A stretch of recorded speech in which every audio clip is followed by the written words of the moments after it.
కోవా కొరకు లీటర్న్నర పాలు పెట్టాము. పాలు బాగా కాగి కాగి కాగి కాగి కోవా అవుతుంది. పాలు పెట్టినాం కదా, ఆవు పాలు లీటర్న్నర పెడితే మరిగి ఉన్నాయి. ఇంకొక ½ గంట టైం పడుతుంది దగ్గర కానీ, కోవా రెడీ కానీ ఇంకో 1 అవర్ ఇంకా మసలనివ్వాలి పాలు.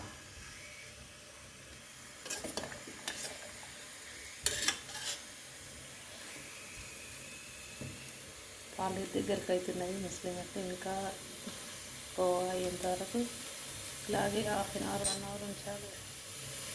పాలు పెట్టినాం కదా, మరిగి ఇట్లా దగ్గరికి పోయినాయి. కొంచెం బాండీలని వేసి తవ వేయించుకోవాలి. టేస్ట్ కొరకు బాగుంటుంది. కొంచెం నెయ్యి వేసి రవ్వ కొంచెం వేగనిచ్చి మళ్ళీ పాలుగా కలిపి తర్వాత కొంచెం మరగనిచ్చి అందులో బెల్లం వేసుకుంటే కోవా రెడీ అవుతుంది. పాలు దగ్గర కోవా వేయించినాం కదా రవ్వ, అందులో వేసుకున్నాము. కొంచెం టేస్టీ ఉంటుందని వేసుకున్నాము. మళ్ళీ ఒక ½ గంట హాఫ్ అన్ అవర్ ఇది ఉడకని కాదు, కోవా రెడీ అవుతుంది. పాలు మసిలి దగ్గరికి అయింది. చూడండి, కొంచెం రవ్వ వేసినాం కదా, ఇంకా దగ్గరికి అయింది. కోవా రెడీ అయింది. ఇప్పుడు మనం బెల్లం వేసుకొని ఒక 5 నిమిషాలు ఉడికించుకోవాలి. బెల్లం వేస్తున్నాము.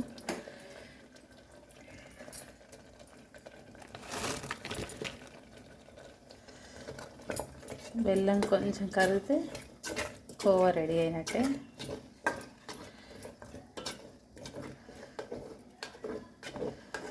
రెండు గంటలు పడుతుంది ఈజీగా కోవా వేయడానికి. పాలన్నీ దగ్గరికి అయ్యి చేసే వరకు 2 అవర్స్ పడుతుంది. ఇది కొంచెం ఉడికితే కోవా రెడీ అయినట్టే. బెల్లం వేసుకున్నాం కదా, కొంచెం ఉడకనివ్వాలి.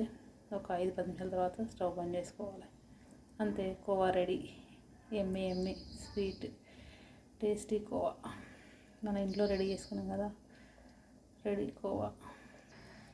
వేడి కోవా ఇంట్లో ప్రిపేర్ చేసాం కదా, చాలా టైం పట్టింది కానీ కోవా రెడీ అయ్యింది. నేను కొంచెం లూజ్ చేసుకున్నాను అండి, గట్టిగా కాకుండా కొంచెం లూజ్గా చేసుకున్నాను.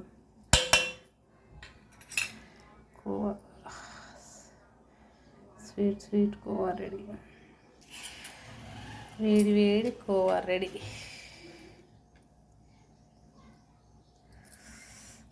ఏమేమి కాలుతుంది టేస్టీ.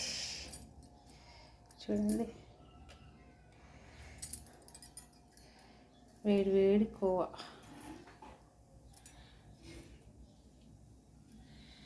ఇంట్లో చేసుకున్నాం కదా, ఈజీగా అయిపోతుంది. బయటకంటే ఇంట్లోనే టేస్ట్ ఎక్కువ ఉంటుంది.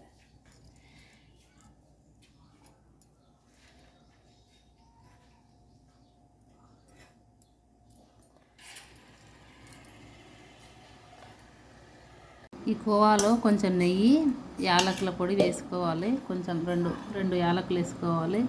నేను అది చూపించలేదు అది, కానీ ఇది మాత్రం ఎమ్మి సూపర్ ఉంది. అసలు చాలా టేస్టీ ఉంది. Thank you for watching.